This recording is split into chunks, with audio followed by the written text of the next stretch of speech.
Salam əziz abituriyentlər. Bugün sizinlə paylaşdığım sualın izahını təqdim edirəm. Əvvəlcə B təpəsindən çəkilən düz xəttin AC tərəfi ilə kəsişmə nöqtəsinə D deyək. Daha sonra AC tərəfinin uzantısını çəkək və bu uzantı ilə B təpəsindən çəkilən düz xəttin 20 dərəcəli bucaq əmələ gətirdiyini qeyd edək. Və kəsişmə nöqtəsini Y şəklində göstərək.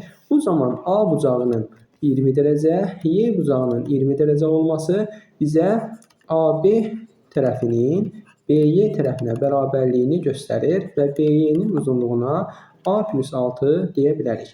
C bucağı 90 dərəcə olduğuna görə qonşu bucağı 90 dərəcə adlandırırıq və 90-20 bizə B təpəsindəki bucağın 70 dərəcə olduğunu göstərir. Bu zaman D təpəsindən çəkilən BC hündürlüyü median və tənbölən olduğuna görə AC tərəfi bərabərdir CY olduğunu alırıq və bunun uzunluğunu da A plus X şəklində göstərə bilərik. Daha sonra üçbucaq B, D, Y-də B təpəsindəki bucağın 10 plus 70 80 dərəcə, Y təpəsindəki bucağın 20 dərəcə, D təpəsindəki bucağın isə 80 dərəcə olduğunu alırıq.